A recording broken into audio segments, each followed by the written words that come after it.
follow the play, then at the end of like the quarter or the half, zoom out. At the end of the game, get that handshake, once the last person goes through the handshake line, as far as breaking it down, you unput these.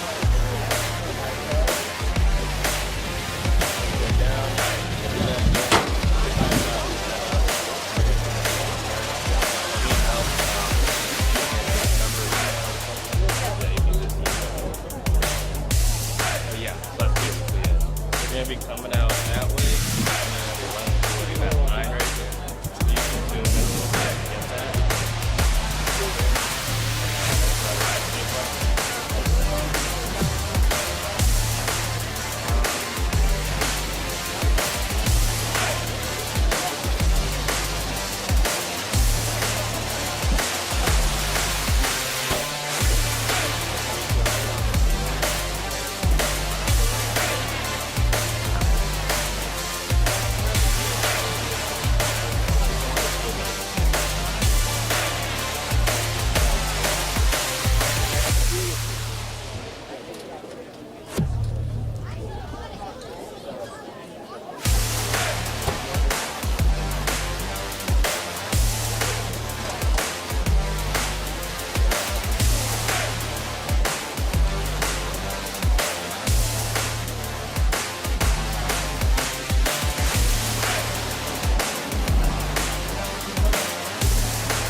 Ladies and gentlemen, welcome to Conley Stadium at Woburn Memorial High School for today's Middlesex League Liberty Division matchup between the visiting Reading Rockets and your Woburn Tanners.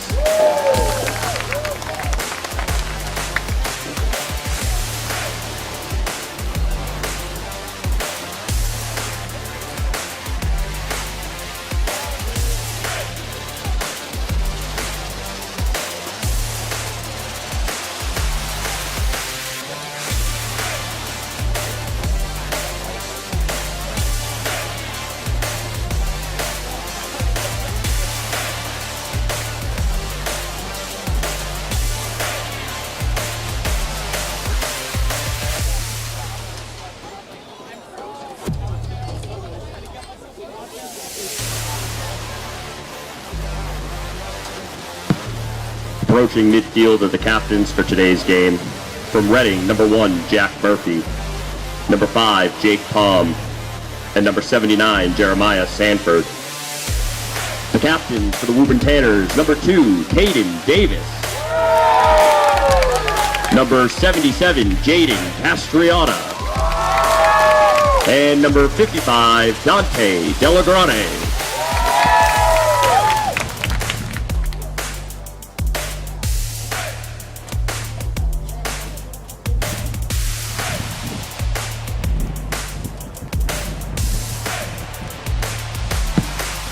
Reading has won the toss and has deferred. Woburn will receive.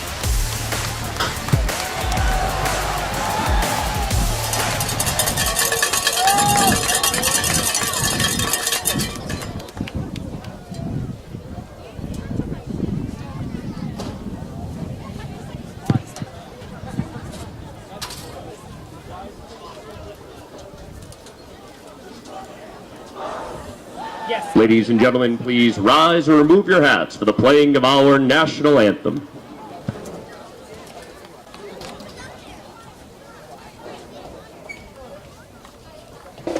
Looking at that one.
Okay, so there's a power button on the sides. Just hold it till it vibrates on. Now turn it off, and then you hold it again and turn it on, and that will turn it. Turn it on again. The sun? It's the bottom button, yep. Yeah. So the outside. So you can just hold it, now turn it on. And then you hold it to turn it back It's on right now. Yeah, you'll see a light down at the top. Okay. Yeah.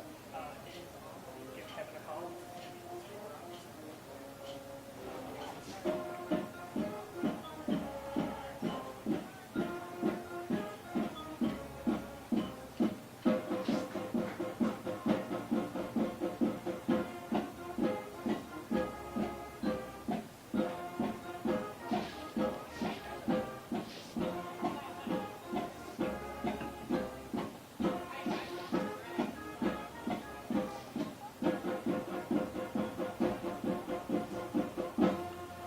We are underway, or just about set to get ready and underway for a Middlesex League matchup between the 2-1 Woburn Tanners and the visiting undefeated Reading Rockets.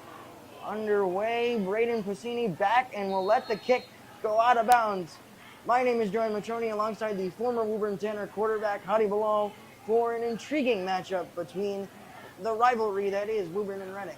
Hadi, I'll give it to you to talk about how stellar this Reading offense has been under another Murphy at the quarterback position. That's right. For those who remember, we have James Murphy, who graduated in 2023. Now his brother is now at the helm at quarterback, picking up right where he left off in the Murphy family. He's been amazing this season, gathering 3 wins right now. And also alongside him, we had Devon Bursey. Bursey doing amazing on the offensive side of the ball, both of them combining for several yards in all 3 of their games. I also want to highlight their defense. Defense only really allowing 13 points in the first 2 games and 22 against Cumberland last week. But right now their defense is on a hot streak right now, and we're going to see what's going to happen in this game against Woburn's offense. First, it's Caden Davis in the Woburn offense. His runner comes in motion. It's a design run to Caden off the off tackle to the outside sideline for a gain of 2. Yeah, you can probably expect to see Caden run a lot in the rest of this game. We've seen in the Burlington game last week, Caden running for a majority of it, and also being player of the week in the same week at Jack Murphy, running for 132 yards and 2 touchdowns. 2nd and 8 upcoming for Davis in the offense with Kenevi offset in the backfield alongside Davis in the shotgun.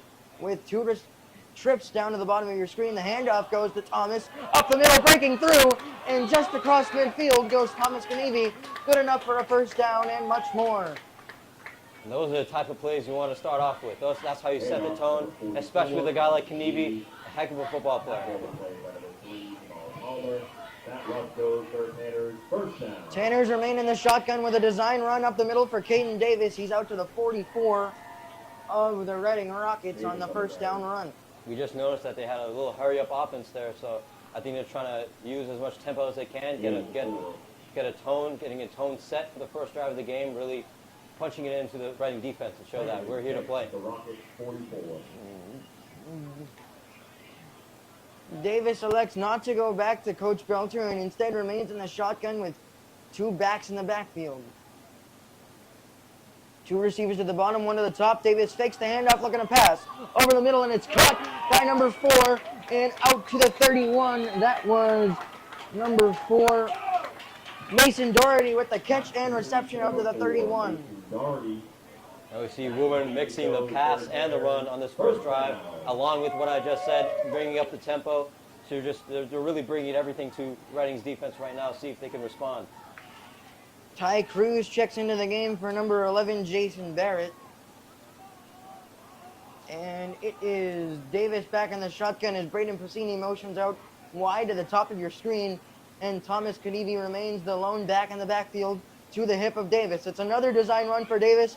Off tackle to the right, and he's taken down there inside the 30. Davis on the run. Riley Leonard with the tackle. Tackle made by Riley Leonard for the Reading Rockets on that play as Davis gets more yards on the first down pickup. Second and 8 at the 29. Another 2-yard rush for Davis, leading to a 2nd and 8 from the 29-yard line. Remaining in the shotgun as they have for most of this drive. Connor Foley out wide to the bottom of your screen. Davis in the shotgun, drops back looking to pass. He goes for Doherty again near the 25. He goes out of bounds at the 26 and is taken down by number 21, Ryan Fitzgerald. And we've seen in the last two passing plays that they've utilized that quick out to get that easy pass in, just to get a couple yards here and there. But when you do mix that, you can really respond to something with the run as well. And so they're mixing it up, trying to create sort of a difference in both pass and run plays in this first drive, while also being as fast as possible. Third down coming up from the 26 with 8:30 and counting to go, remaining in this first quarter. Davis remains in the shotgun. Two receivers to the bottom of your screen, one out wide to the top. Davis fakes the handoff to Kanivi, looking to run again. He's shoved down near the 21-yard line by number 58, Anderson Barrington. Hayden Davis on the run. Or Barrington Anderson, excuse me. Gain of 3. And it's a gain of 3, just good enough for a Tanner first down. And it is very apparent they look like they're going for it. Coach Belcher consulting with Kane Davis about what they should run. We've seen some great blocking in the last few plays with the running plays, especially getting great gains from Kanivi and Caden. 4th and 3 coming up for the Tanners with Passini and Kanivi, the two backs in the backfield, split between Davis as Doherty comes in motion. They give him the sweep. He will be taken down at the 20-yard line. Very close. Coach Belcher seems to believe it's a first down. And off to Doherty. They will bring out the sticks to measure whether Doherty was able to get to the first down marker. And even if they do convert here, I think it's a great stop for Reading in the last couple of plays, forcing a 4th down, and I think they're finding their groove on their end while Woburn is just running over them, getting a few quick passing plays. But it looks like.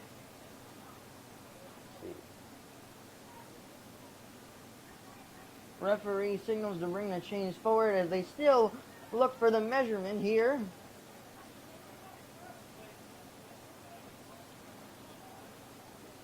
Might need that index card, you know? Tanner sideline erupts as it's good enough for a first down inside near the 20-yard line as Ty Cruz, set to come back out onto the field and join the offense, takes out Barrett once again. Davis with the measurement, had the chance to conference with head coach Jack Belcher to come up with the next play. Real quick. As Davis under center, it's a toss outside. Puccini taken down, rather Doherty taken down inside the 20 at the 19-yard line. And off to Brady Puccini. 2-yard gain. 2-yard gain for Puccini that was on the first down. And it is the third time the Tanners face a 2nd and 8 on the drive.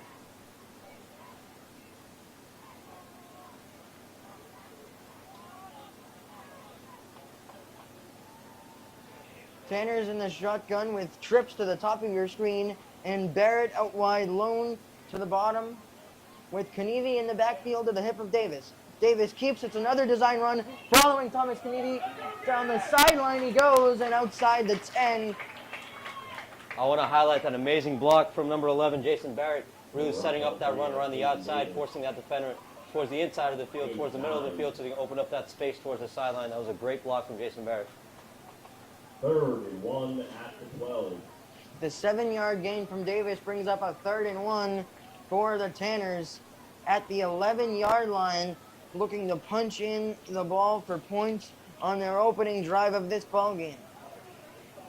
Davis will go under center with 2 receivers to the top. It's a sneak for Davis going straight up the middle. Delagrati seems to think it's good enough for a first down, and it is. And that'll bring up first down, and I believe goal to go for the Woburn Tanners. First down. Big conversion there. He didn't want to force another 4th down. That would have been a little sticky, a little tricky. Ultimately, the 1st and goal upcoming. Hadi, you talked about the legs of Caden Davis at the top of the show, and it's immediately showing here on this first drive. Yeah, I think we've seen, in terms of our play calling from last week, about how Caden Davis really racked up, I'd say, let's see, against Longmeadow, 16 carries, 195 yards, 2 rushing touchdowns, and also three touchdown passes in the first quarter. He can really do it all, but especially with his legs, really, and you can't really talk about how good Caden's running is without how good the blocking has been. So, especially in this drive, we've seen some great blocking, not just with the offensive line, but we've seen receivers like Jason Barrett get a good block, forcing outside defenders towards the middle, creating space, and that's what Caden Davis has been using so far in this drive. Stoppage in play is number 55, Riley Learn, able to get off the field on his own power, and that'll bring up the 1st and goal to go, as this has been a methodical drive for the Tanners with 5:29 remaining in this first quarter and still holding the ball on their opening possession. Yeah, especially with that 4th down conversion, converting it, getting back to another set of downs, not once but twice with a 3rd down conversion. Now, goal to go. Split back formation, Kanivi and Puccini as Doherty comes in motion. Davis fakes it to Doherty and goes inside the 10, plunging forward, bringing up 2nd and goal from about the 6-yard line. 2nd and goal. Jake Palm picks up the tackle on that play there. Obviously a star receiver on the offensive side of the ball for the Rockets, but able to come up with a tackle there.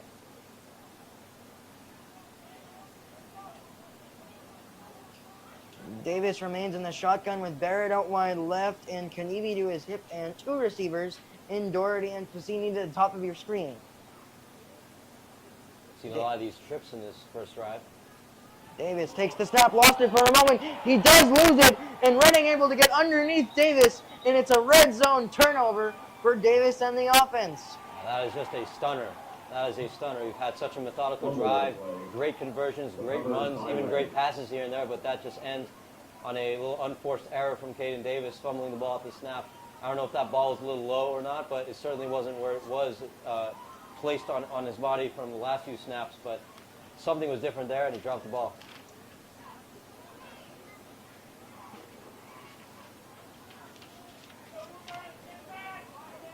A sudden change from the Reading defense, and that'll bring out Jack Murphy, the quarterback, senior, 6 foot, 165 pounds, for his first drive of the afternoon.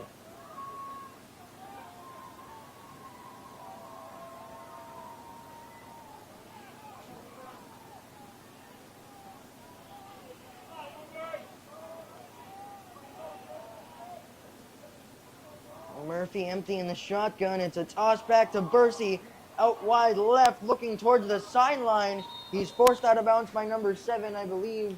That is Jason Patamas on the stop there for the Tanners. I can tell you in a lot of, when we were studying film with Reading all this week, they definitely highlighted number 2, Devon Bursey. This guy has just been explosive in all of his games, and he's just someone you gotta like supplicate. You gotta stop him in every single time you see him get the ball. You have to hone in on him every time you get him loose. He's very dangerous in the open field. This time they send Bursey out wide, matched up with Connor Foley. He comes in motion. He gets the fake handoff from Murphy as he goes off tackle up towards the right sideline and is taken down at the 24, but it's good enough for a first down as signaled by the referee. So do want to mention that just like Caden Davis on Woburn, Jack Murphy is also a power rusher. Last week he rushed for 16 times and 132 yards and 2 touchdowns on the ground. Split back formation this time for Murphy as number 15, Dominic Pate, came in motion. Murphy hands it off, going up the middle into a scrum of defenders. And the ball stopped at the 29-yard line.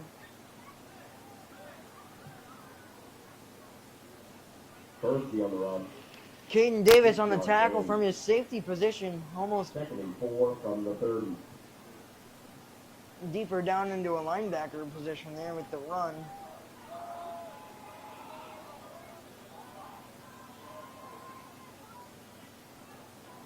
Murphy in the shotgun is number 44, Brandon Lamontang, motions out of the backfield, and Bursey on an orbit motion gets another toss across the 30, near the 35, is taken down at the 34. Ball looked like it popped free. It did. Tanners say they have it. Still looking for a signal. This would be huge. Still a discussion as they break off the pile.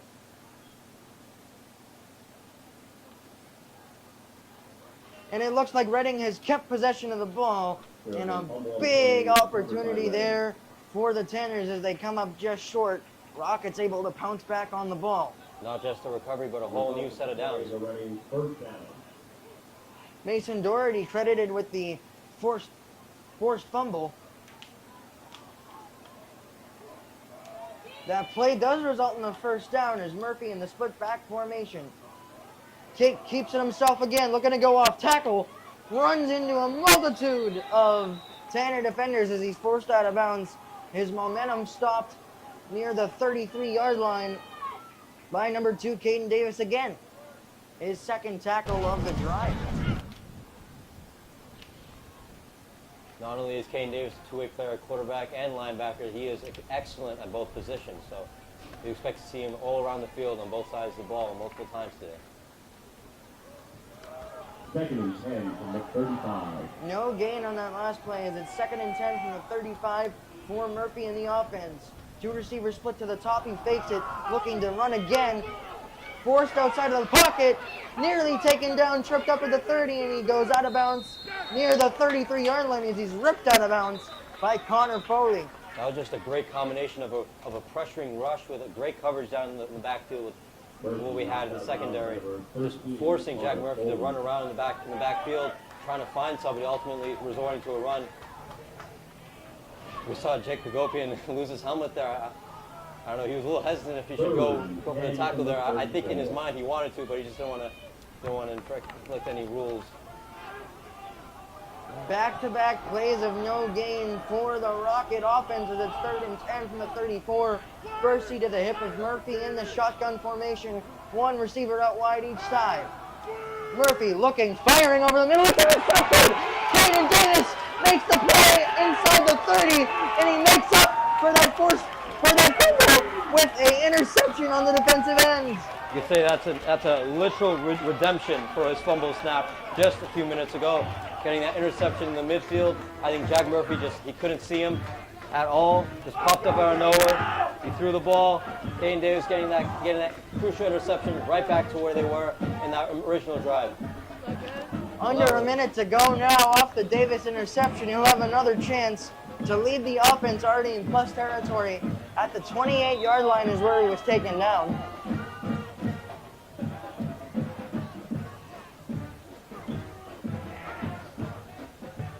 Cassini and Kanivi look to be the split back formation for the Tanners from the 28. Slight confusion, but it is the split back formation as Davis waits for the snap. Hands it off to Kanivi, going off tackle, up the middle inside the 30 near the 25-yard line. Goes Thomas on first down.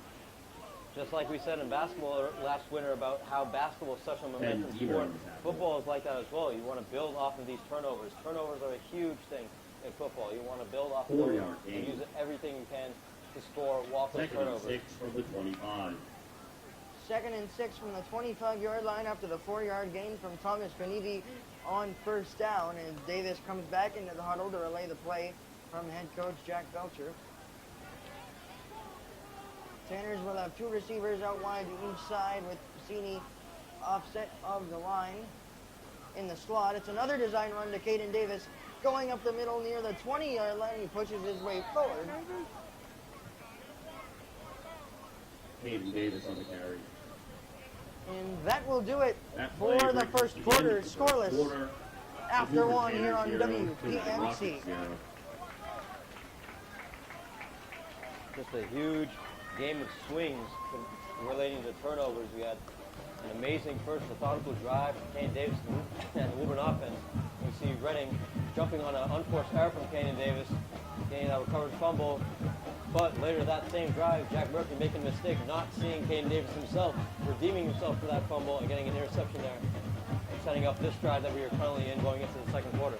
We'll be back for the next Woburn possession after the break here on WPMC.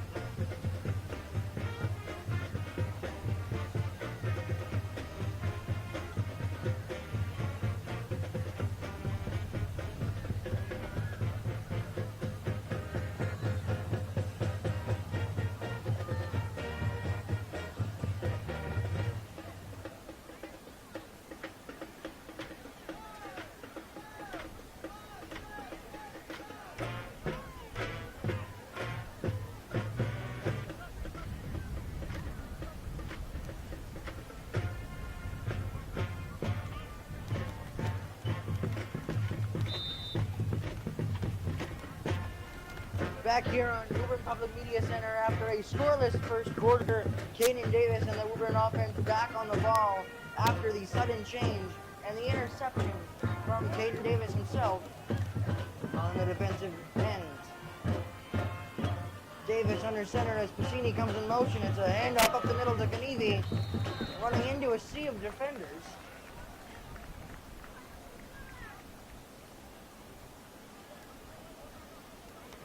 Set up a new set of downs right around the 15.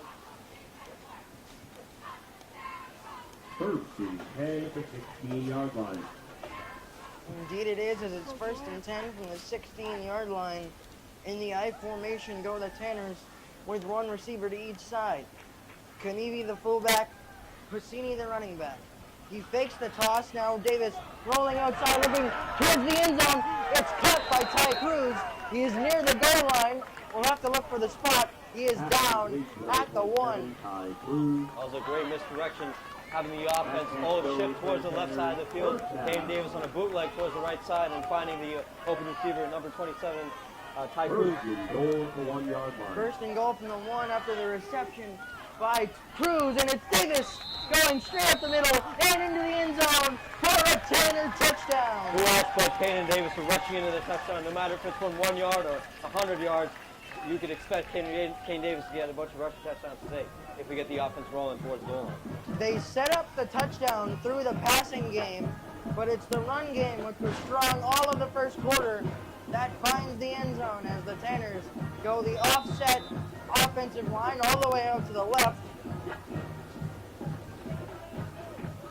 And Davis will take the snap, rolling out again, looking to pass over back towards the middle. It's the deflected and intercepted the other way on the 2-point conversion. So it will remain 6-0 Tanners here with 10:54 to go in the second quarter. Yeah, you could see on plays like that where you'd want the on the PAT with the offensive line all the way on the other side of the field. It's usually Coach Belcher seeing something if there's anything that he can take advantage of in the backfield of however they line up in accordance to how the offensive line lines up. And so I think he saw something that would have been advantageous for a 2-point conversion, and he let it through. But Reading had a great stop there. Fortunately, you cannot return any PATs in high school. Kicking unit coming back out for the Tanners after the 1-yard score by Caden Davis, plunging his way up the middle on the ground, and it's Sean Marsh to send the kick away for the Tanners upcoming here with 10:54 remaining in the second quarter here this afternoon from Conley Memorial Stadium.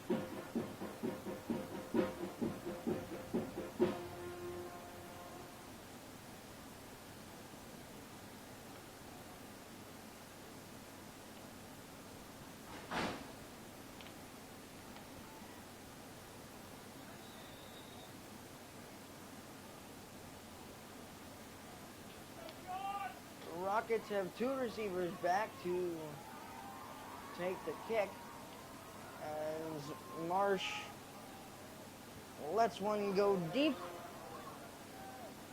and it is taken in near the 1-yard line by number 16 Bobby Miller, and he's forced out of bounds there by Connor Foley.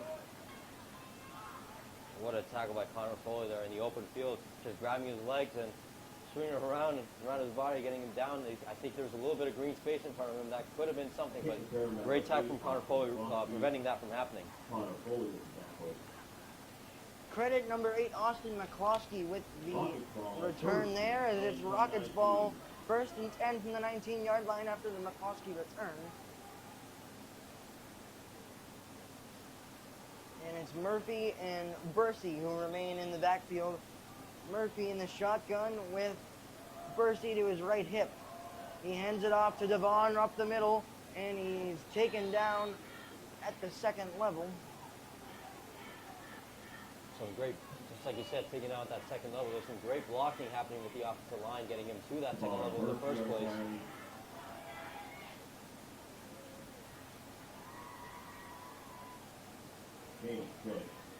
A 6-yard gain for Bursey on the opening play of the drive. It's another handoff to Bursey, looking to bounce it to the outside, looking for the edge. He has it across the 35-40 and forced out of bounds near the 45-yard line.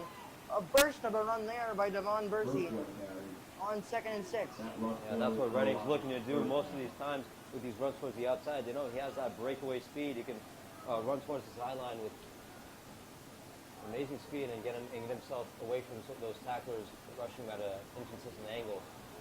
Junior Mason Doherty forces him out of bounds after the big run from Bursey, as it's Miller out wide to the right as number 15 comes in motion. He gets the handoff, taking it to the outside again near the 40-yard line and out of forced down there. That was number 15, Dominic Pate, on the jet sweep carry. Picks up another Reading first down here as they are down 6-0 in the second quarter with 9.5 minutes on the clock and another stoppage here.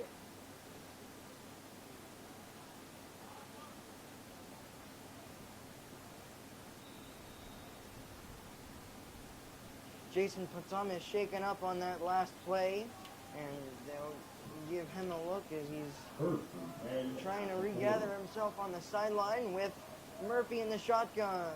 Pate comes in motion again. They fake it to him this time. Murphy going up the middle, and he's taken down from the legs by number 44, Thomas Kanivi.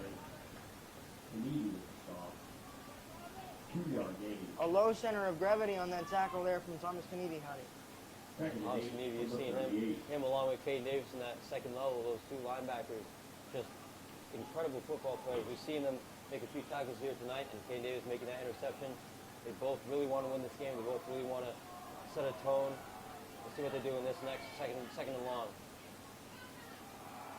Firing, and it is caught Murphy's pass down the sideline and taken down from behind is Jake Palm on a nice curl route, stop and go there, able to avoid the first defender and get some extra yards going down the sideline. Yeah, we see a lot of empty space towards the sidelines, and you see that Reading's trying to exploit them in terms of those jet sweeps from the jet, like the sweep tosses from behind the backfield, or those passes towards the outside, taking advantage of those corners who are letting them loose here and there. Murphy in the shotgun again, split back formation, number 44, Lamontang, as the snap goes over the head of Murphy. First he able to fall onto the 43-yard line, but it's a big loss on the missed snap from the Reading Rockets center. Just any sort of unforced error is just completely just terrible for what the team needs to be. The team just does not need to have any of those on both sides. We went with a fumble snap early in the game, and we had the interception, and now we had this failed snap going right over the head of Jack Murphy. Just these unforced errors really just set up for some terrible situations you need to get out of to get a drive going. They mark the ball at the 38-yard line on 2nd and 26. Murphy drops back, looking deep, still waiting. Now having to roll outside of the pocket, he's hit, and it's incomplete. Yeah, but it did look like Jake Murphy had a ball going thrown forward. It was lucky an incomplete pass. Braden Hagopin on the hit there by Murphy, or on Murphy rather, and it brings up 3rd and 26 on the incomplete pass.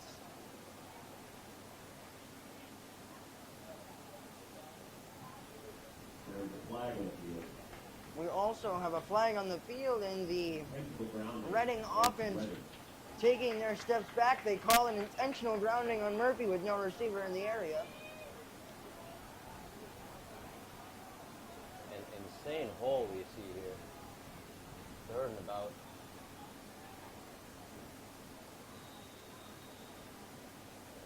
Gotta be 30 plus. First down marker, I believe, is set at the 41 from the 38-yard line.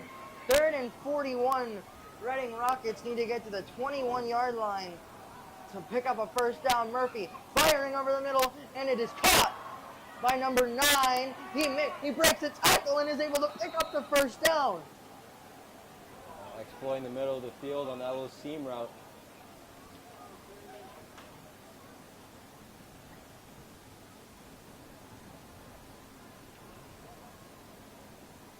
They mark Camino short on the still great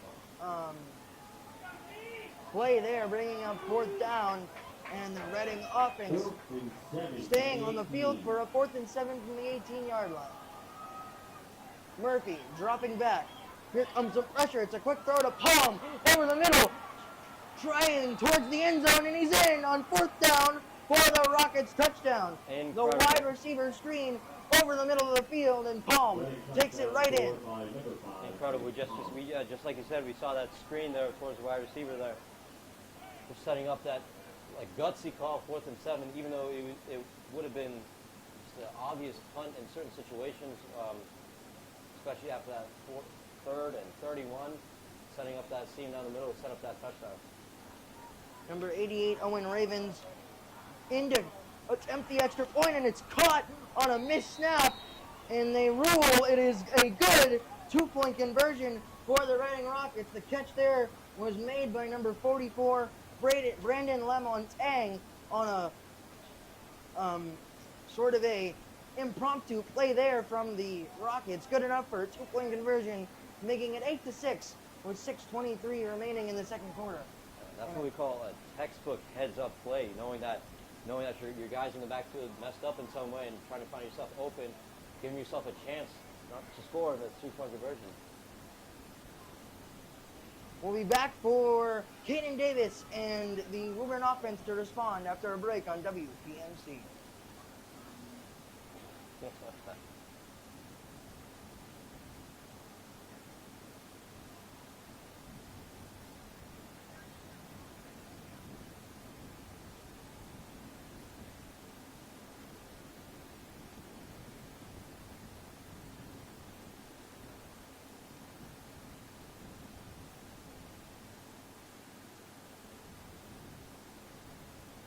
back here on WPMC after a touchdown and 2-point conversion for the Reading Rockets as they take the lead 8-6 here with 6:23 remaining in the second quarter.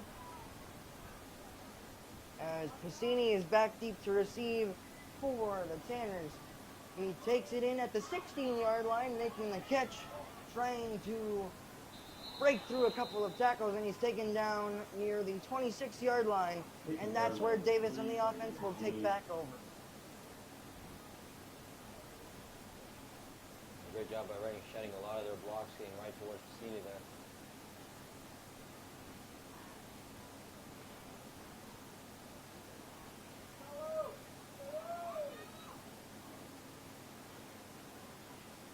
Coach Belcher calling the entire offensive team for a huddle as they bring out the next part of their possession. First and 10 from the 27. Upcoming for Davis and the offense. It'll be another split back formation with Kanivi and Piscini. And Davis in the shotgun. He hands it off to Piscini going up the middle, taken down at the 30 as a helmet flies off there. Ryan Fitzgerald picks up the tackle.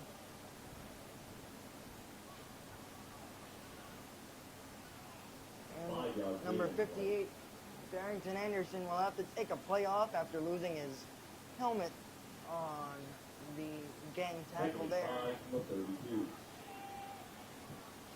2nd and 5 from the 32 after the rush by Piscini on first down. Davis taking the shotgun snap, handing it off to Kanivi, going up the middle, again trying to force his way for some extra yards near the 35.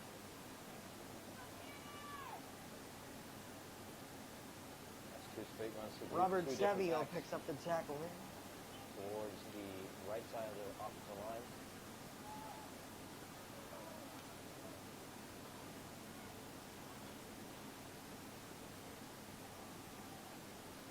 Third and 2 from the 35 with 5 minutes remaining in the second quarter. 3rd and 2 from the 35 with Davis in the shotgun, trips to the top as he takes another design run up the middle. Good enough for a first down to keep the Tanners drive alive. Really exploiting a weakness they seem to see on that right side of the offensive line. Really pushing through there for the last 3 straight plays to different backs.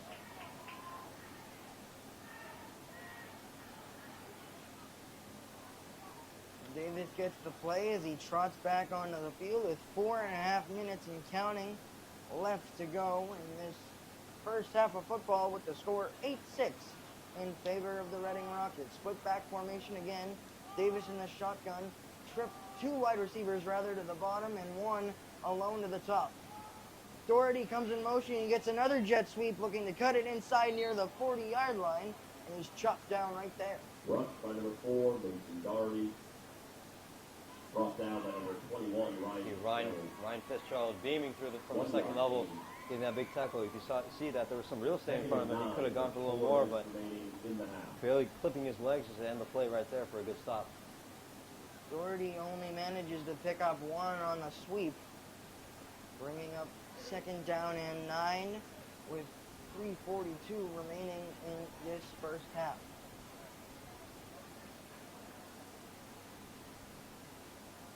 Cassini coming in motion. He will fake the handoff. Does Davis looking back over the middle. Pass is caught near the midfield logo and down at the 49.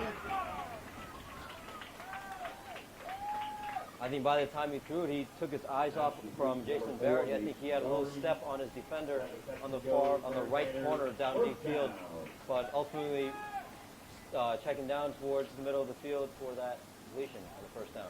Doherty only able to pick up 1 on the ground, but picks up the first down through the air on the connection with Davis.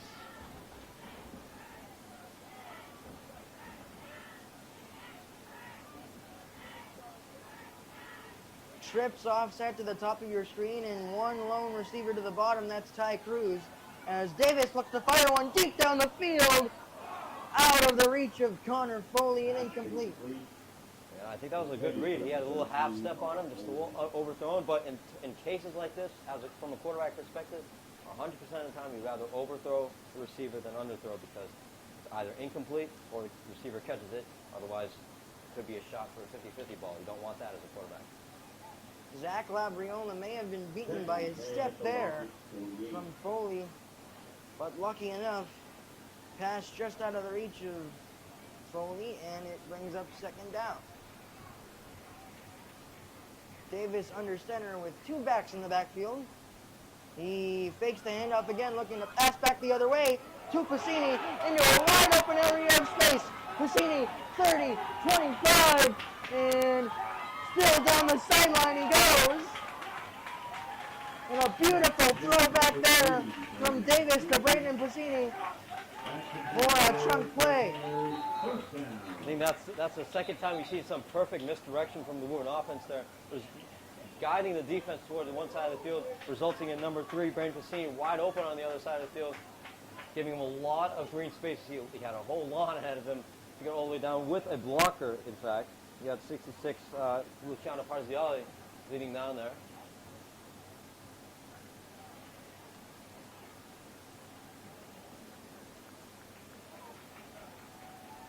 That will set up the first and goal, 5-yard line.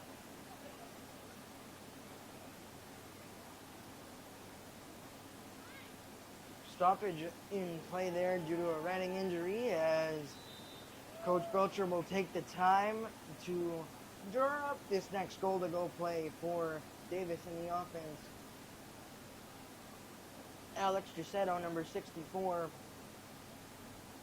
comes off the field on the injury.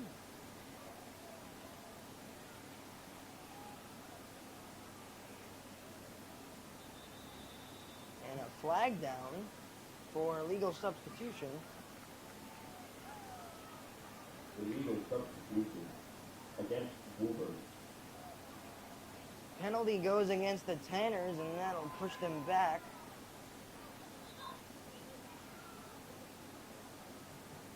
Timeout. Woburn.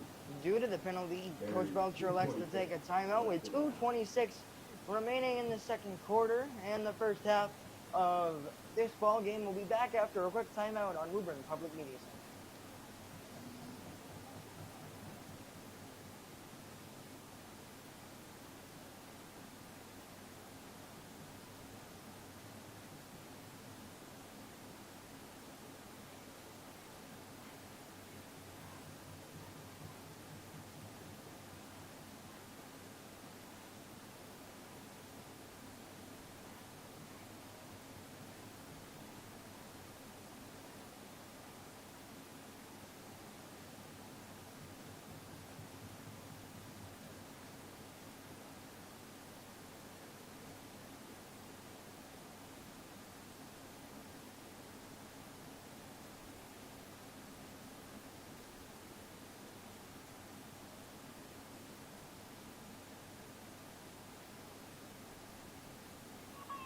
Back here on WPMC after the Woburn illegal substitution penalty.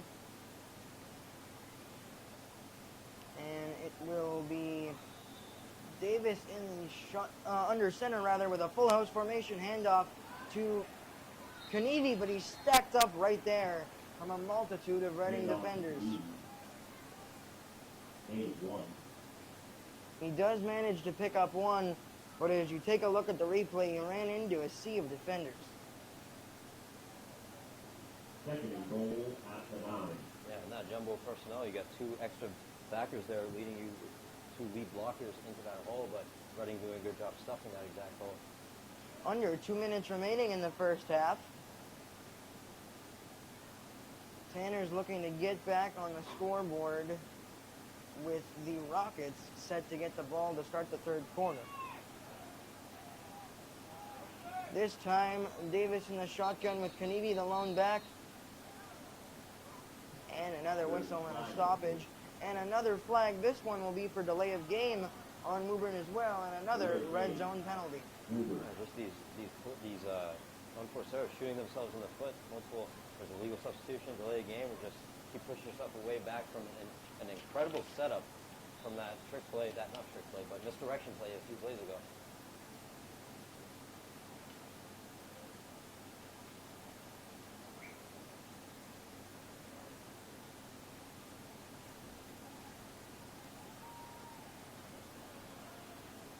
Davis now in the shotgun split back formation. Takes the snap, dropping back, rolling out right, looking to fire, and it is caught right there at the 9-yard line by Connor Foley, number 13. Cyrus Cousin on the tackle there. Third goal at the 7. 3rd and goal from the 7 is where they mark the forward progress of Connor Foley.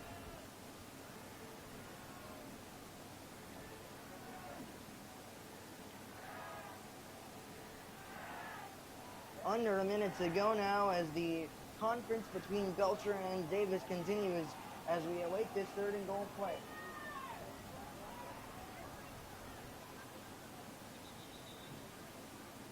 Timeout. Woburn. Coach Belcher elects to take another timeout. Yeah, you could say they're in a little bit of a sticky situation after a great setup. Just multiple errors making them rethink their whole calculus about how they approach this end zone and approach their offense in the red zone. Hadi, if you're Coach Belcher in this situation, do you believe this is 4-down territory, or do you trust your kicking game to be able to get a field goal and put yourselves maybe up 9-8 if you don't find the end zone on 3rd and goal? And that's a great question. I think in this certain situation, there's only 40 or so seconds left in the half.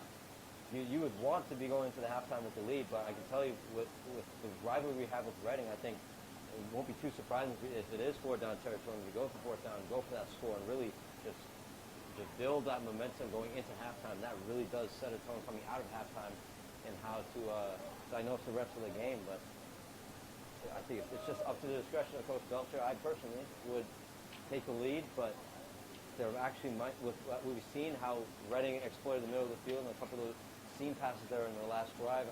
There may be a thought that you're going to leave too much time, but we shall see if Reading uses any timeout if they do stop Woburn here.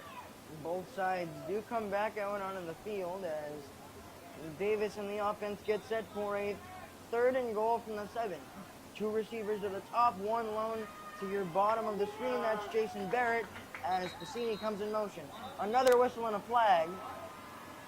Referee points towards Woburn once again, and it's a false start.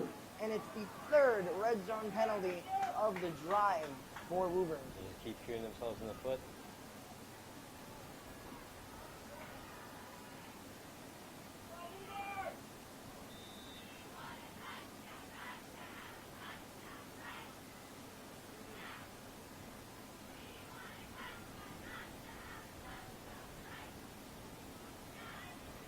That pushes them back outside the 10-yard line.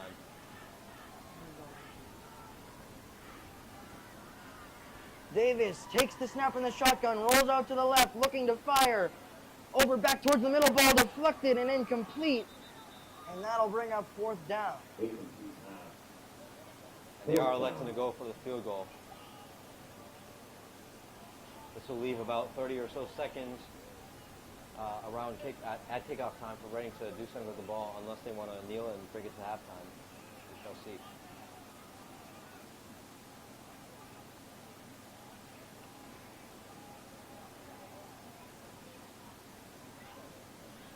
Jason Potomac the snap, Caden Davis to hold, and Sean Marsh to kick.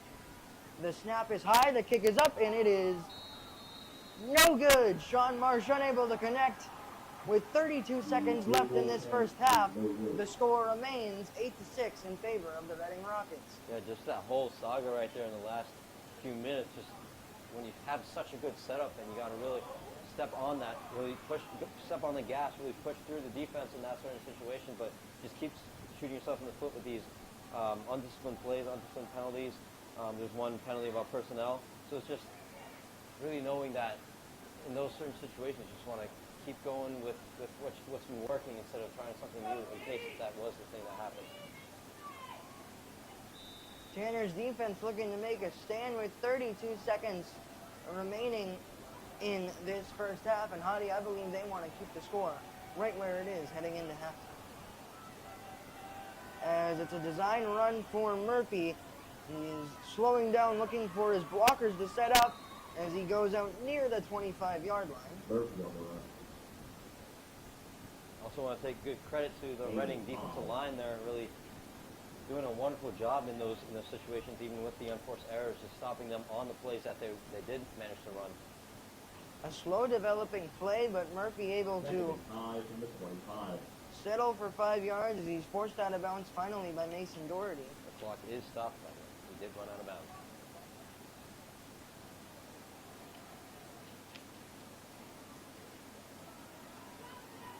Coming in motion was the receiver number 15 as Murphy goes straight up the middle again on another design run. Clock running now with 22 seconds and counting. That was number 15, Dominic Pate, in motion again, but it's another quarterback keeper for Murphy. First and 10 from the 31. With a whistle and a timeout pointed towards the Reading Rockets. Very interesting timeout call there. I think if they wanted to run a play, why didn't they call that timeout as soon as that last play was over? Only 3 seconds remaining in this first half, and stay with us here on Woburn Public Media Center for a performance from the Woburn Memorial High School band during halftime.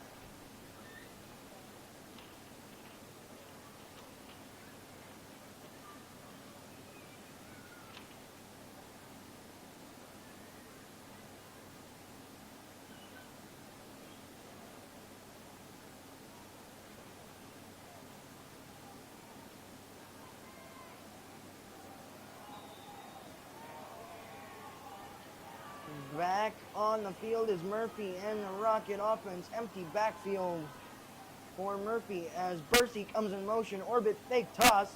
Back the other way, sweep motion. And there goes Pate across the 50-yard line and out at the 45. And a nice gain, but it will not matter as we head into the end of the first half with the score Reading 8, Woburn 6 here on Woburn Public Media Center.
Johnson LeBlanc, and Anna Marrera.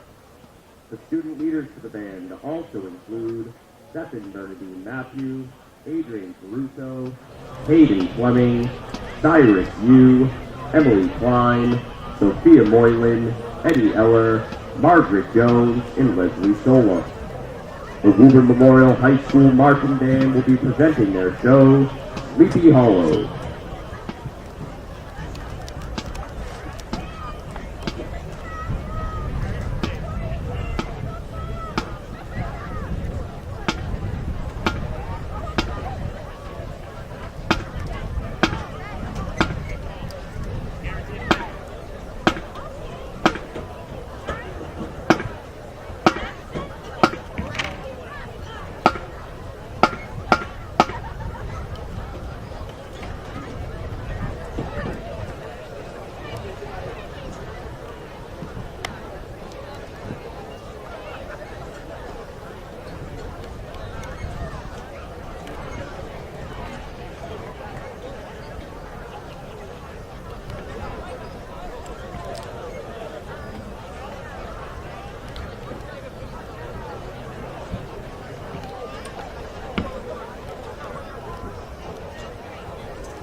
you dare? I just got Dom going like this on the freaking thing. Did you actually? Yeah. This is so good. No way.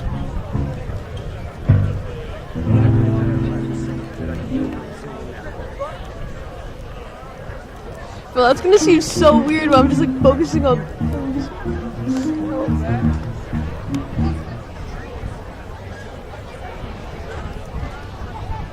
When are they gonna start, bro?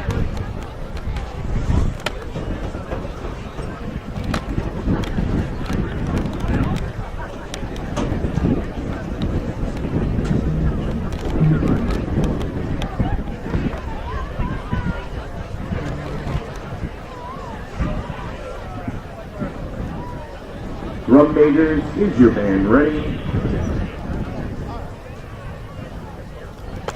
Woburn Memorial High School Tanner Band, you may take the field in exhibition.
Attention, ladies and gentlemen, we have the winning ticket number for today's 50-50 raffle drawing.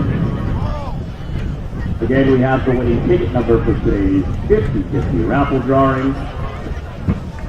That number is 242-0006. 242-0006. You can claim your prize at the merchandise table.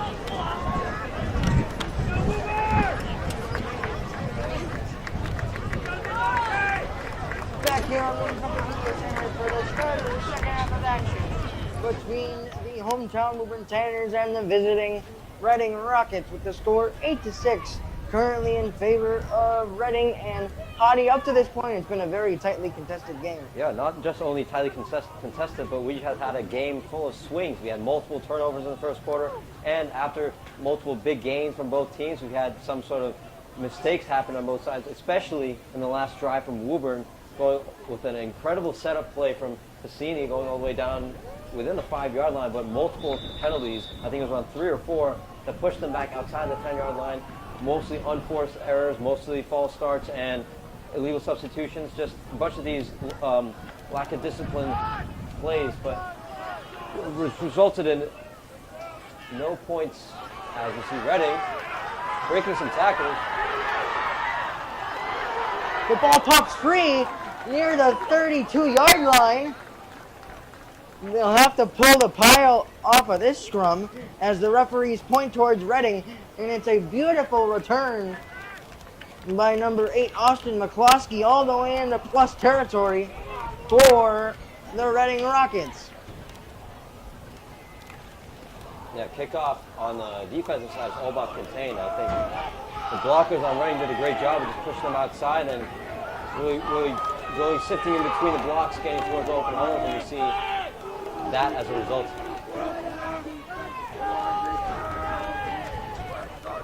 Reading ball first and 10 at the 30-yard line.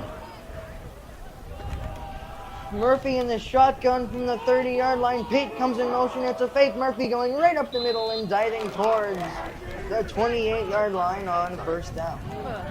Like we said at the beginning of the game about momentum and setting the tone, that is one hell of a tone setter for the start of the second half. I think exactly on that kickoff there. Jaden Castriota picks up the tackle after the 3-yard gain. 7 from the 27-yard line. 2nd and 7 from the 27.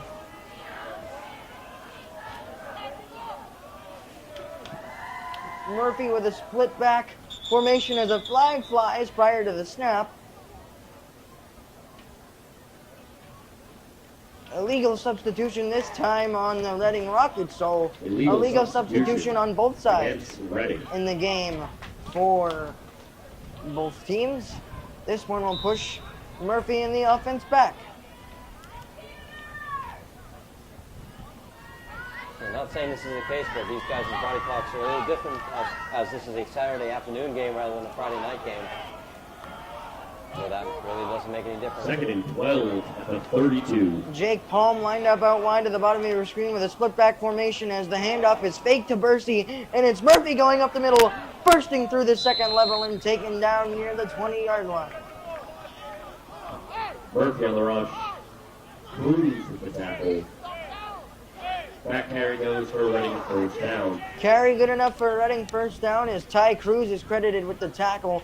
Right at the 20-yard line is where they will spot the football.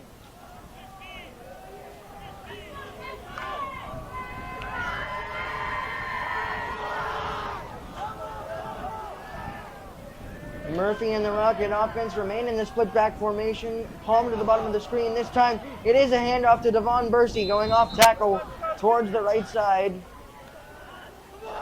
for a gain of 5. Gain of 6. Second and 4 at the 15. They mark the spot of the ball at the 15-yard line. As the formation switches to almost a pistol look here. As Murphy fakes the handoff again, taking it to the outside, and it's a beautiful tackle there by number 10, Taylor Nin, Nin with the tackle. on the outside. Murphy was looking for the angle, Nin able to track him down and take him down by the left leg. That was a great job breaking down for the Lutheran defense. Knowing that you gotta force him on all sides to get him down, and you saw that from the defense.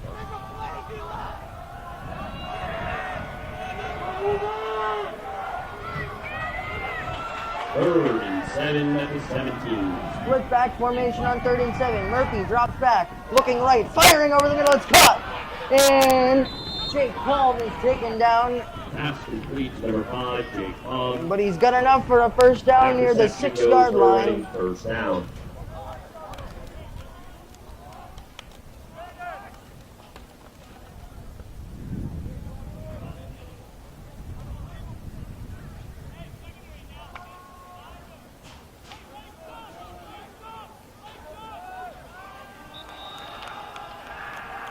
We got a furious Fiore, Coach Fiore. Illegal substitution. Another illegal substitution on the same drive. Throwing his headset down. You can probably understand that. That's the second time this drive, like I said. Just things like that on both teams. Just things like that shouldn't happen when you're playing a team like the other tonight, in that perspective. We saw similar unforced errors from the Tanners on their last drive of the first half, and the same for Reading on the opening drive of the second half. As Murphy goes in the shotgun, Bursey coming in motion. They fake the toss, handed, going up the middle, and into the end zone is number 15. Dominic Pate, good enough for a Reading Rocket touchdown first scored under touchdown 15. Just a wide open of hole. the second half. Wide open hole for him. Great misdirection there. That's the same play we saw near the end of the first half from Reading there to set up. But ultimately succeeding right there, getting an open hole right towards the end zone. They've continued to go to Pate on that sweep, and this time it equals Pater as the kick by Ravens is up and good, which will make the score 14-6 in favor of the Reading Rockets. 15-6 as they were up 8-6, and the touchdown makes it a 9-point lead for the Rockets. With 8:12 to go in the third quarter, Davis and the offense will look to answer after this on WPMC.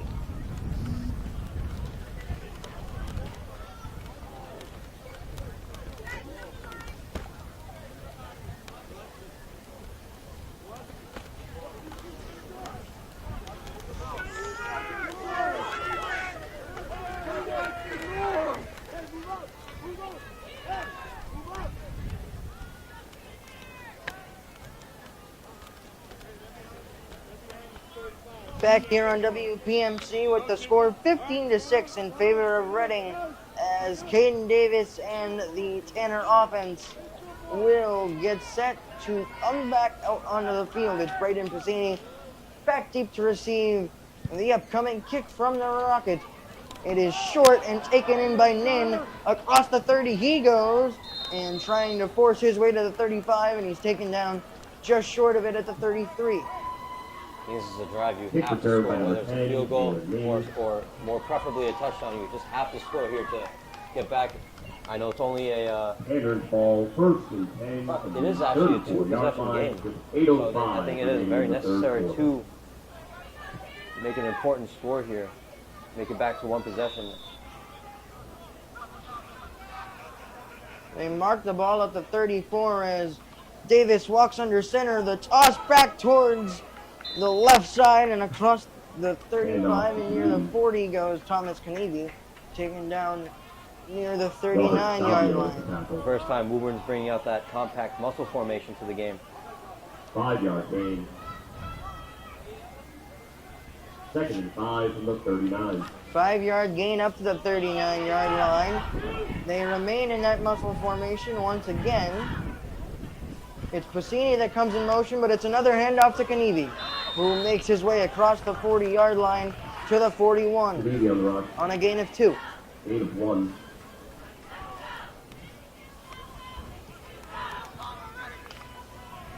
Third and 4 from the 40.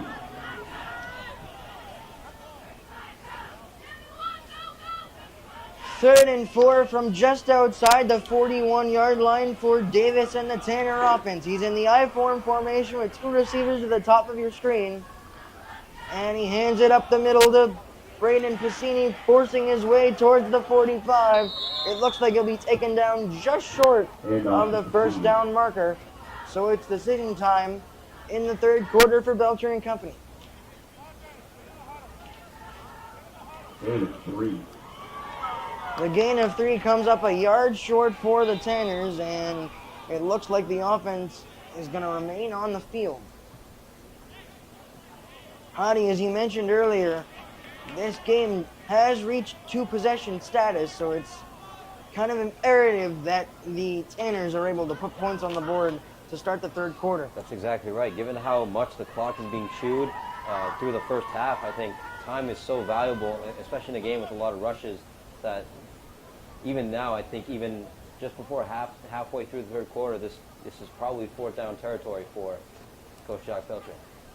We do have a measurement here to make sure of the spot of the ball. The referee signals short, and it is 4th down for Woburn. But it is Davis and the offense who remain on the field for the time being. 4th and 18 from the 44. 4th and less than a yard from the 44-yard line, as Davis and the offense looks to answer the opening drive touchdown. It's a sneak for Davis up the middle. Good penetration by the Rockets. We'll have to see where they spot it. It is right on the marker and good enough for a first down. Wow, I didn't think I saw that pile even move at all, but First down. since it was only less than a yard, I think that was great enough to push it through for a new set of downs. That was crucial.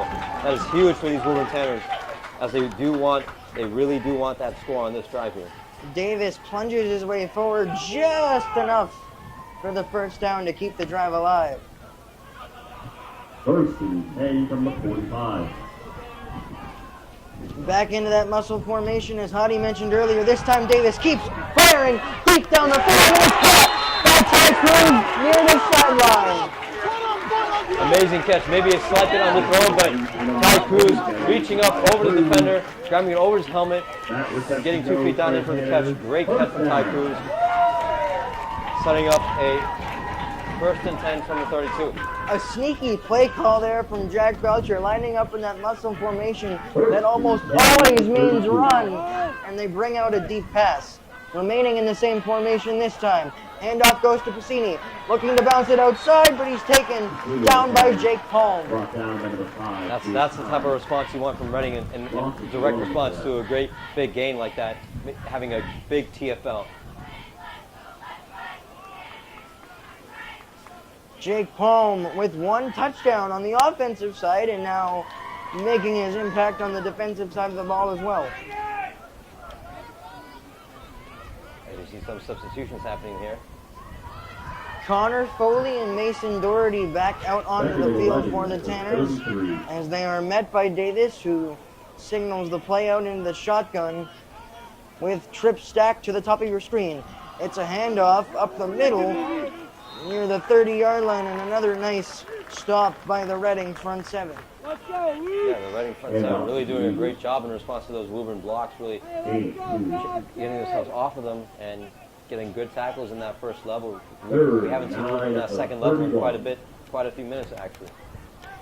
The 2-yard gain is going to bring up a tough 3rd and 9 from the 31-yard line, in a pivotal drive in this third quarter for the Tanners, as they are now officially under 5 minutes to go in the quarter.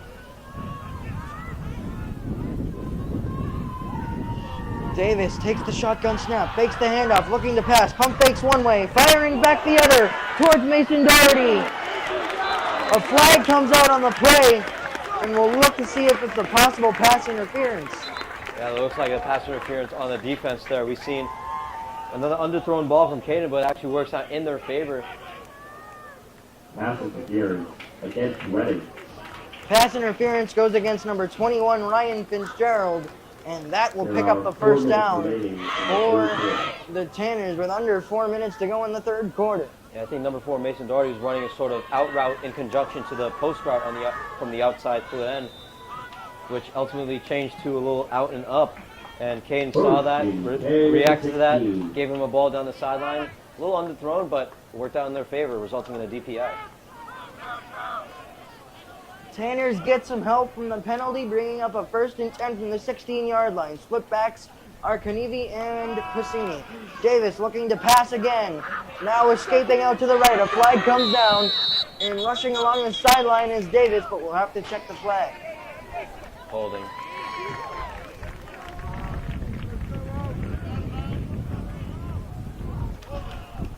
Holding against Woburn. Holding is in fact the call. Nice job there, Hardy, on the eyes, and that'll drop back the Tanners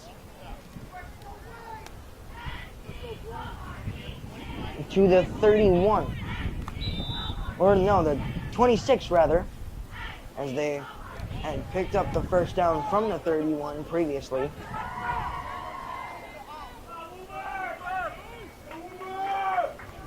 You've seen a theme of 1 step forward, 2 steps back in the red zone for this moving offense in these last few drives.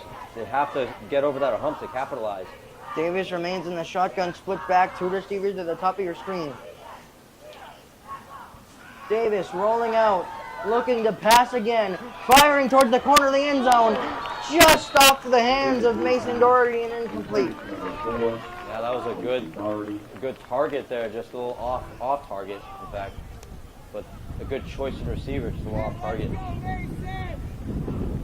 Yeah, about a step between him and both the safety and the corner.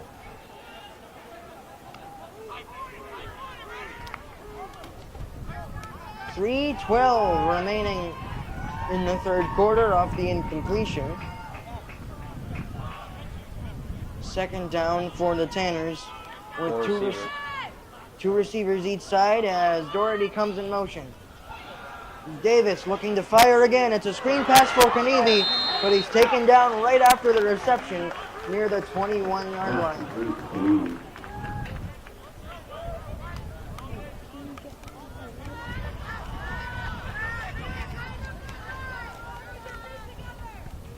Pressure came from Lamontagne on Davis. He was able to get it out quickly to Kanevi, but Thomas not able to do much with it.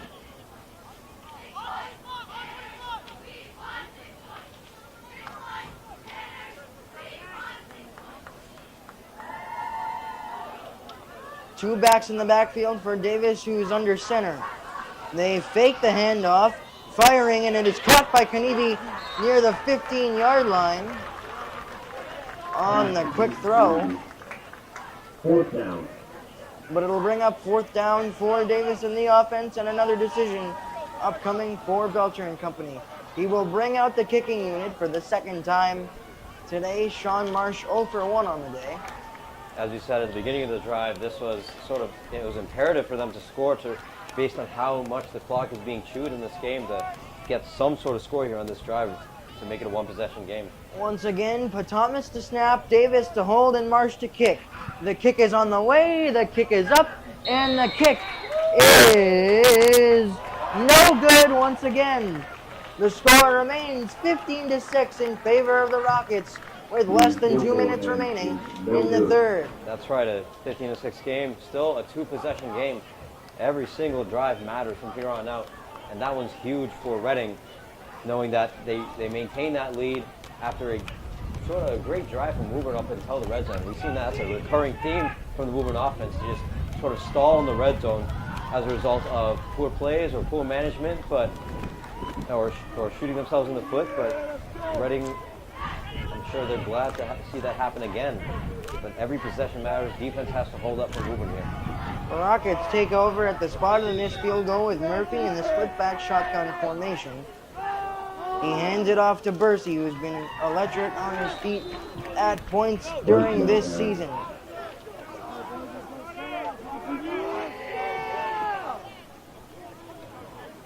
The Rockets currently 3-0 on the season, looking to keep that number 1 spot in the power rankings with a victory here over the Tanners. As it stands right now, they would have. Still a whole quarter of football remains to be played. This time the handoff goes up the middle to Lamont Tang.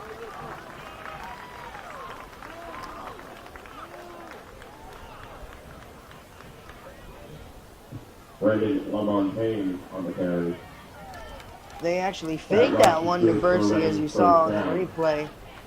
Murphy still had it and then was able to hand it off to Lamont Tang.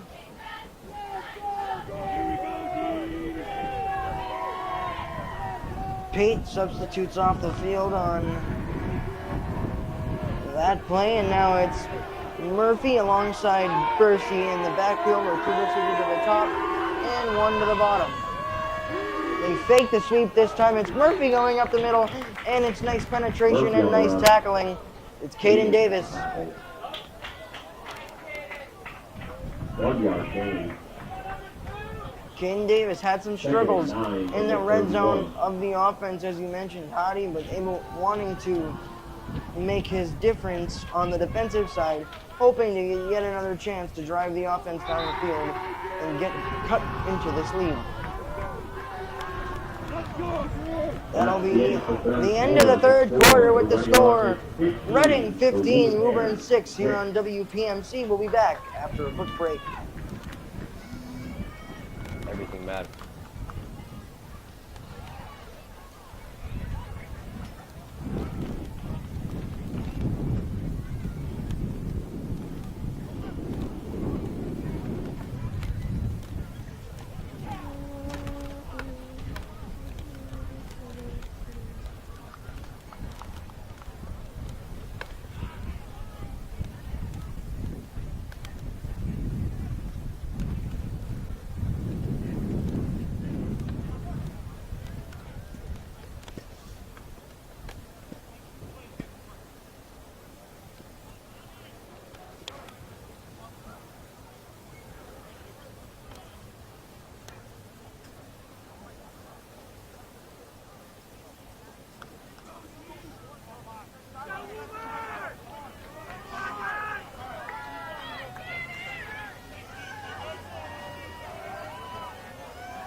Joey Matroni and Hadi Bilal back with you on WPMC as we get set for the start of the 4th quarter. Your score as it stands, 15-6 in favor of Reading, with Jack Murphy and the offense on the ball. I know I said last quarter, last possession, that every possession matters. Now in this quarter, I think every single play matters. Woburn has to get a stop on these set of downs, or not necessarily on these set of downs, but very in ample time, so they can get the ball back and get a score and to make it a 1-possession game. Offsides, the penalty call going against Woburn, so that'll push Reading an extra 5 yards up the field.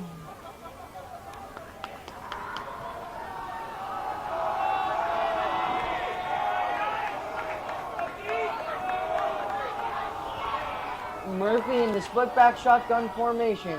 Hands it off to Bursey once again, trying to burst his way up the middle across the 40-yard line. And off to Vaughn Bursey. Some defensive players signaling a turnover, but I don't see any fumbles that happen. From the 42. 1st and 10 here after the first down run, or run good enough for a first down by Devon Bursey.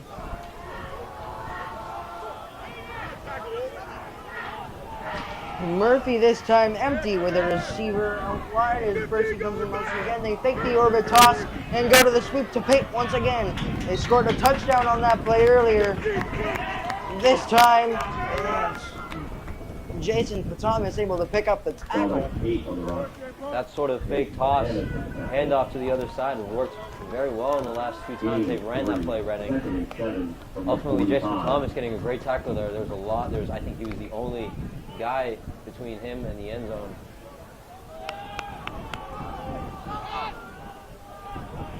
Murphy in the offense, back on the ball in the same shotgun split back formation. Bursey bursting his way up the middle across midfield.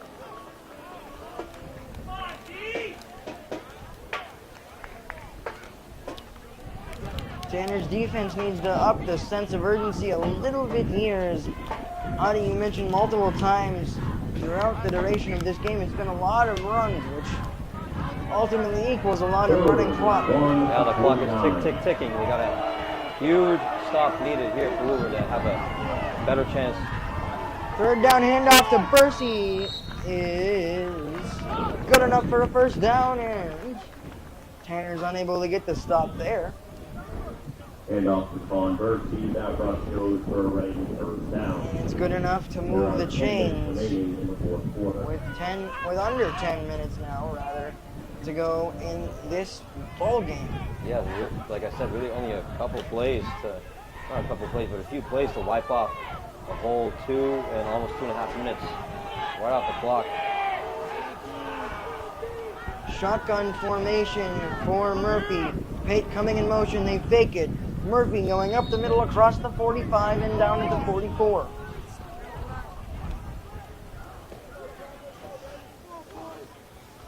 Doesn't seem like Reading is going to pass the ball at all. They understand how much the clock is being chewed out. I think it's a smart decision from Coach Fiora to keep running the ball, keep letting that clock dissipate, knowing that it's a 2-possession game. Yes, exactly, Hadi, and especially if the Tanners do get the ball back, they're going to have as little time as possible if it's up to the Reading offense. Bursey comes in the orbit motion once again. They fake the toss. It's the sweep again to Pate, who's got some room to run. There he goes, down to the 20, and into the end zone will go Dominic Pate for his second touchdown of the ballgame, and that's a big one to give up for the Tanners defense. There's that play we literally just highlighted a few plays ago about how that fake toss handoff to the opposite side just really sets up a huge amount of green space on that side that the ball is being run to. And it felt like the Woburn defense really didn't address that the first few times that it happened, and still didn't address it there, which resulted in that easy Reading touchdown down the sideline. Owen Ravens on to its empty extra point, and it's number 14, William Shute to hold. The kick is up, and the kick is good to make the score 22-6. And time is quickly dwindling away from Woburn to have a chance to come back in this ball game. That's right. Technically, it is still a 2-possession game. So Woburn gets out of a possible disaster scenario, 3-possession game with just over 8.5 minutes left. But now you're going to require some sort of miracle of actual productive drives and actually pushing through in the red zone alongside with 2-point conversions multiple times. So a little tough spot that Woburn's in, but they need to have a quick drive, a productive drive, and a drive that doesn't stall in the red zone like we've seen most of the time. 2 touchdowns and 2-point conversions necessary for the tie, but arguably more important, Hadi, is the necessity to have to stop Reading on offense. As Pacini will let this kick roll out of bounds, that'll be a penalty for the kick out of bounds.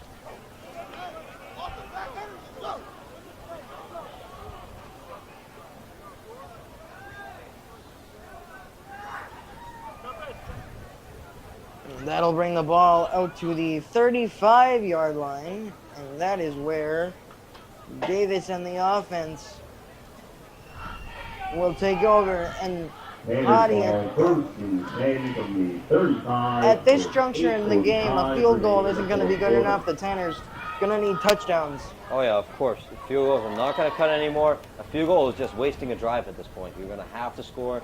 Every time there's a 4th down, there has to be going for it. It's 4-down territory all across the field. You have to score there. Davis in the shotgun. Quick screen pass is over the head of his receiver, Pacini, and incomplete. Incomplete pass intended for number 3 for Aiden Pacini. 2nd down. Yeah, you're going to as a result of the time being wiped off the clock by the rushes, you're going to probably see a lot more passing plays from the Woburn offense. Kane Davis using his arm. Though we've seen success with that in the past, right now this game specifically just hasn't been too well in the passing game from Woburn, except for a few good out routes early in the first quarter, but since then, not really much.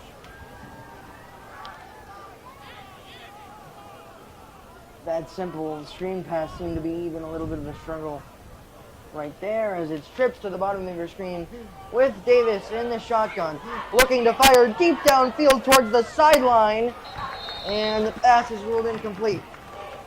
That was actually great ball placement. It's just poor choice in receiver with two defenders on him, but the ball actually did manage to get in a spot where only the receiver could catch it, but really trying everything here. Quickly, that brings up 3rd down and 10 with only 8 seconds coming off the clock in 2 plays for the Tanners.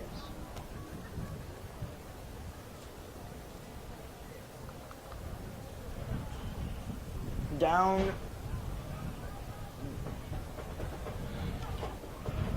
late in this ball game, 22-6. It's 4-down territory the rest of the way for Davis and the offense. Game pushing out Connor Foley wide on the one side. Davis looking to fire it over the middle. Pass is complete near the 46-yard line, good enough for a 1st down. Credit Braden Piscini with the reception. That was huge. Woburn definitely needed that. That was a big need right there. Now they're going quick with the offense, as they should. Tanners do hurry it up. Davis remaining in the shotgun. It's a designed quarterback run. Across midfield near the 45 and taken down just before the 40. Davis on the rush. That carry good for another Tanner. First down. Tanner's offense beginning to gain some traction here late. Under 8 minutes to go. Ty Cruz back out onto the field replacing Jason Barrett.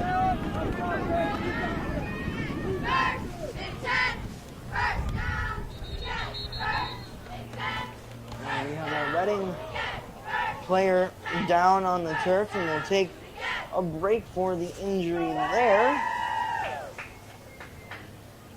There is 7:45 remaining in the 4th quarter.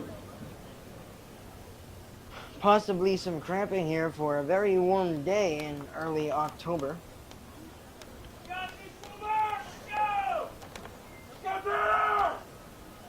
Hadi, as a former player under Coach Belcher, what do you think he's relaying to his team in this huddle? Yeah, I think in this sort of situation, like we've seen how good the rushing attack has been in some instances, and in just this drive, we had a great pass on the 3rd down and a great rush right after that. But the theme there is that there was a quick offense. It was hard for Reading to get set up when you had an offense that was quick. So I think, in my mind, Coach Belcher should probably set up maybe a couple plays, maybe 2 or 3 back-to-back, so that the players can execute those plays back-to-back as quickly as possible, because we've just seen that Reading's defense kind of falters with the quick offense. Hurry up offense could be pivotal here as Davis is back in the shotgun. Looking to throw again. On another out route, and it's intercepted. And going back the other way. Down the sideline. And it's going to go all the way back for a Reading touchdown. It's a pick 6 for number 18, Ryan Pulpy. And that could seal the victory for the Rockets. Touchdown scored by number 18, Ryan. Yeah, just an amazing play from Pulpy there. Seeing that there was multiple out routes at different levels and just waiting for him to throw the ball, just being patient, just as you should be as a DB, and then biting on that pass as soon as it was thrown. Just a great read from Pulpy and a great and high IQ play on the football defense, the Reading defense.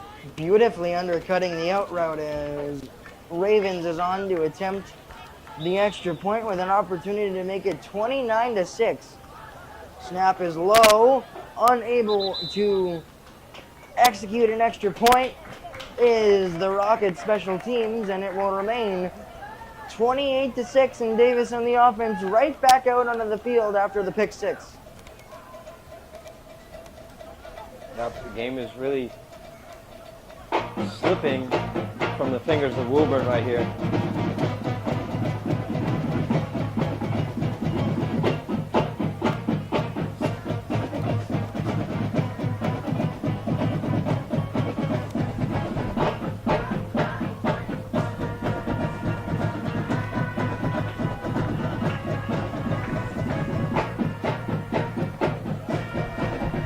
and also attest to Reading's consistency, knowing that this is the exact same score of their Danvers game. They won 28-6 against Danvers. The common theme there is great defense. Like we said at the beginning of the show, holding the other team, their opponents, to only 7 points or 6 points in the first 2 weeks, excluding Cumberland, which they played last week, which was the number 3 team in Rhode Island. But so far, being consistent in terms of being great on defense, holds up this week against Woburn. Cassini back deep to receive for the Tanners as they await the kick from number 8, Austin McCloskey.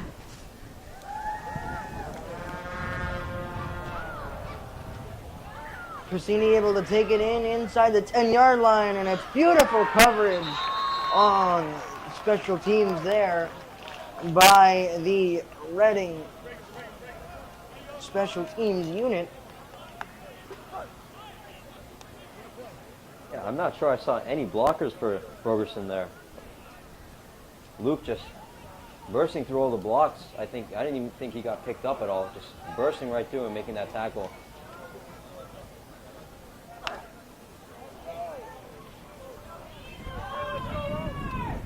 Time dwindling away for Davis and the Tanners offense, down 22 with 7:22 remaining in this ball game. Davis now goes under center, handing it off up the middle to Thomas Kanivi.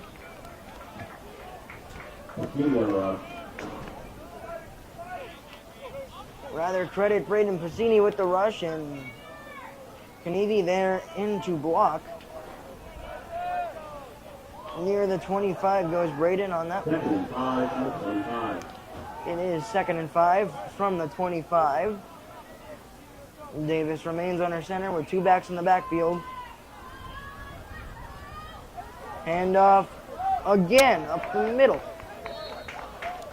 Methodically moving the ball down the field, good enough for a first down. That carry goes for Tanner's first down.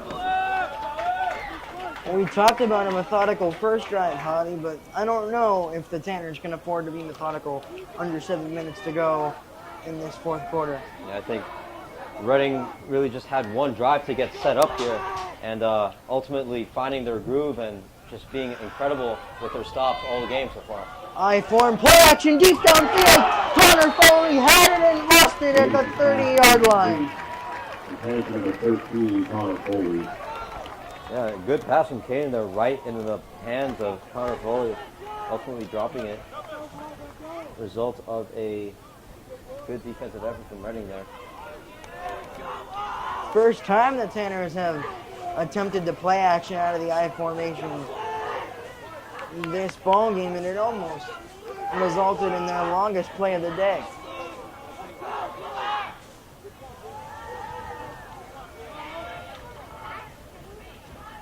Davis in the shotgun. Jet sweep comes to Braden Piscini. And he's taken down near the 35. Robert Savio with the tackle. Credit Robert Savio with the tackle for the Rockets, and it is 3rd and 8 from the 34. 3rd and 8 from the 34, under 6 minutes to go in this fourth quarter. Tanners in desperate need of picking up a fourth down here. Split back shotgun formation. Quick toss outside to Foley on the screen. And he will be stopped short of the first down marker, and that'll bring up fourth down, and late in this ball game, Tanner's forced to go for it.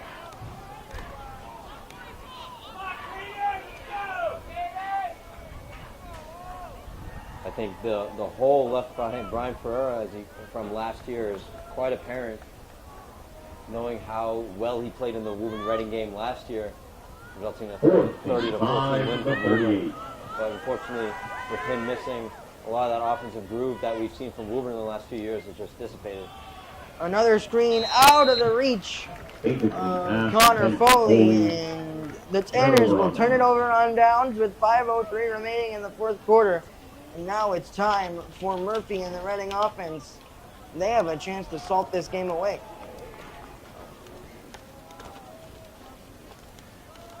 And Hadi, we haven't really gotten much of a chance to talk about it, but this offensive core for Woburn is much different than it was a year ago. Oh yeah, we've just a completely different change. Obviously, that bread and butter of Brian Ferreira, he was the cornerstone of that offense, and quite possibly one of the greatest running back in Woburn history, maybe, but certainly the most rushing yards in Woburn history. Missing from this offense for the first time in about 3-4 years. So that certainly represents a hole, something that you can't easily replace at all. As Reading goes for a short gain on first down.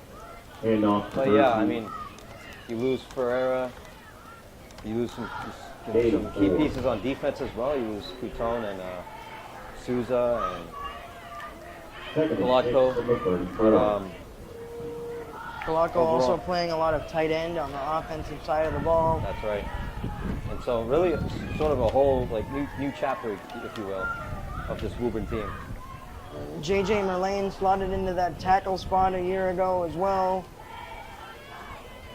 So some differences in the O-line and the growing pains certainly showing for this new look Tanner roster.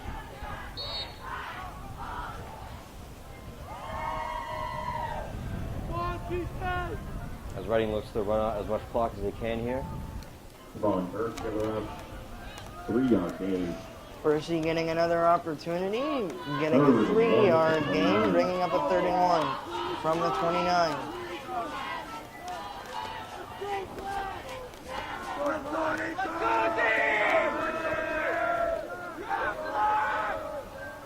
Murphy remains in the shotgun with Percy to his left hip and number 33, Ben Peterson to the other side. The handoff goes to Percy, who hesitates there for a moment, but he's able to burst through, good enough for a first down, which will continue the running clock. That's going to shave off at least for the next couple plays, even if they don't get a first down, at least for every new set of downs, it's going to be at least another like 90 seconds or so. Approaching the 3-minute mark of this fourth quarter with the score 28-6.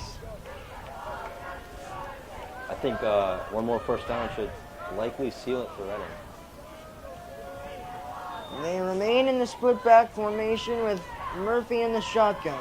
Handoff up the middle. Percy is taken down there. It's Kanevi who got him down by the legs. Rather credit that rush to number 8, Austin McCloskey, in for Percy on that one.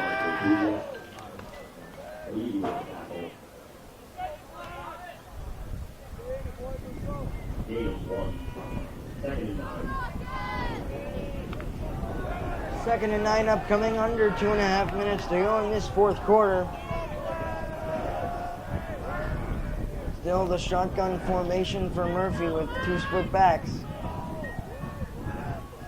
And a receiver out wide to the bottom of your screen. High snap, taken in by Murphy and handed off to, I believe, Devon Bursey back onto the field. On the rock. Rather, no, that was a McCloskey again on the rush. Bursey getting to have a little bit of rest for the remainder of this one after remaining the workhorse for most of the offensive rushing in this game. Did not find the end zone in this one, but was able to maintain much of possession for the Rockets, which they have had success with throughout this one. Another high snap by Murphy, and he's able to corral it, but he's taken down by Jake Hagopin. Credit him with a sack. As we are under 90 seconds to go. High snap deflected off the hands of Murphy. He was able to corral it, but Hagopian there to meet him. Reading taking it as far down to play clock can allow them before possibly calling a timeout and running, either kicking a field goal or running a simple play. Rockets still remaining in the huddle with 45 seconds and counting. And a whistle comes, and they will elect to take the delay of game to run the clock down as far as they could. And they will run one more play with 40 seconds to go.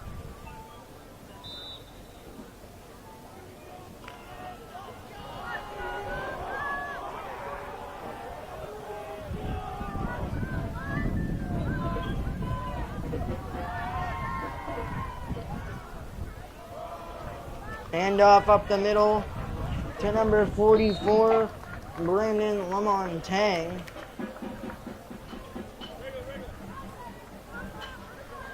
I think it's safe to say that Reading is going to take this game 28-6.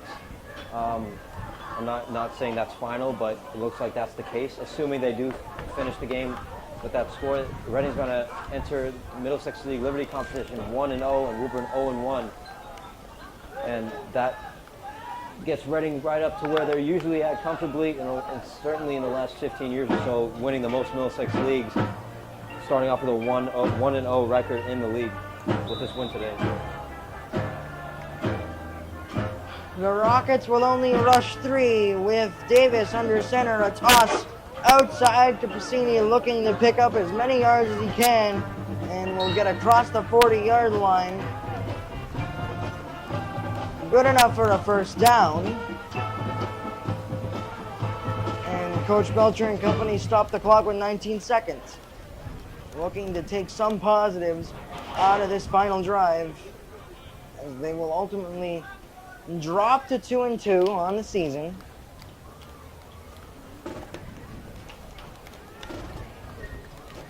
As Woburn will face Melrose next week. And that'll do it for the ball game. Your final score from WPMC Reading Rockets 28 and your Woburn Tanners 6.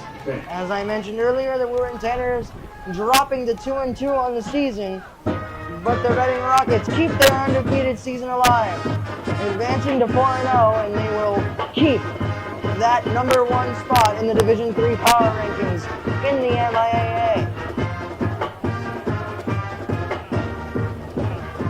Tanner's next matchup will be against Melrose as they look to get back on track. For one final time from Conley Memorial Stadium, I am Troy Matroni, he is Adi Bilal. We thank you for watching, and that'll do it for us here on WPMC. Once again, your final score, Reading 28, Woburn 6.